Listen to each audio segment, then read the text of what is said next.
J.R.R. Tolkien created an astonishingly deep and richly detailed world, where every element feels carefully thought out. Yet, even in such a meticulously crafted story, there remain questions the author never answered directly. One of them still sparks debate among fans. What truly drove Frodo to leave Middle-earth after everything he had endured? After the destruction of the One Ring in the fires of Mount Doom, when the Eagles rescued Frodo and Sam, it seemed as though all was finally over. But in the books, the events unfolded differently. Saruman, having survived the fall of Isengard, escaped the Ents' captivity and, stripped of his former power, turned his schemes against the defenseless Shire.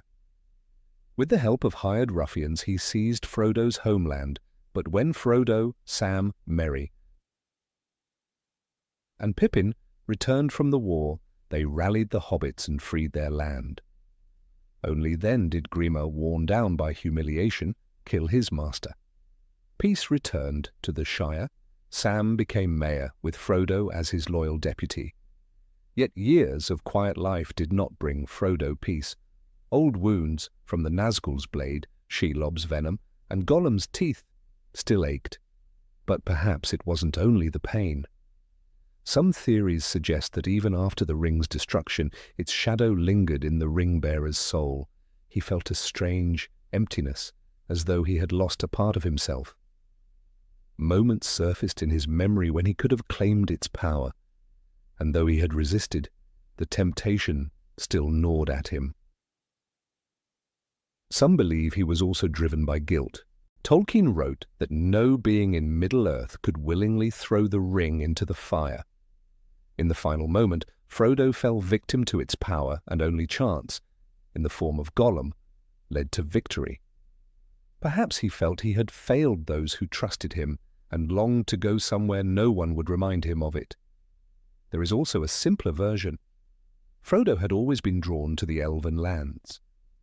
From the very beginning of his journey, he listened to tales of the West, where the stars shine eternally, and when the invitation came, he simply could not refuse. Whether it was an escape from pain and memories, or the pursuit of a dream he had cherished since youth, is for each reader to decide. But the fact remains, when the white ship set sail to the west, Frodo left behind not only the shores of Middle-earth, but his old life as well. While the ship drifted farther from the shore, Frodo stood at the rail, breathing in the salty scent of the sea. He had never seen such vastness before. The waves, gently rocking the vessel, seemed alive, whispering in an ancient tongue understood only by those who sailed west. Gandalf stood beside him. His gaze was calm, yet in its depths shone a quiet sadness. He knew this journey was not merely a road to healing. For each soul on board it meant something different. For the elves it was a homecoming, a return to the light they had only left for a time. For Frodo it was a voyage into the unknown, but also a chance to finally set down the heavy weight of the years he had lived. That night, the sky over the sea blossomed with thousands of stars. Never had Frodo seen them so near and bright. The soft light of the moon silvered the waves, and in that moment, the pain in his shoulder, where the Morgul blade had pierced him, grew fainter. Yet with the easing of the pain came a hollowness, as if along with the ache, a part of himself was fading away.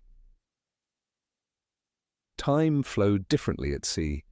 Days and nights blurred together, and Frodo began to notice that memories of the Shire were slipping farther into the distance, as though he were looking at them through a veil of mist. He remembered Sam's, Merry's, and Pippin's faces, but their voices were already drowned by the murmur of the ocean. And he wondered, perhaps this was the true purpose of the journey, to allow those who had endured too much to slowly forget. When the coastline finally appeared ahead, it was unlike anything Frodo had ever seen. The land of Valinor glowed with a gentle, warm light that came not from the sun but seemed to radiate from the very earth and air. The grass was taller and greener than in the Shire. The trees stood like giants, and in their crowns sparkled lights like tiny stars. But the strangest thing was the feeling. There was no time here. It did not drag or rush, it simply ceased to exist. Frodo realized that in this place he would never grow old, and perhaps his pain would vanish forever.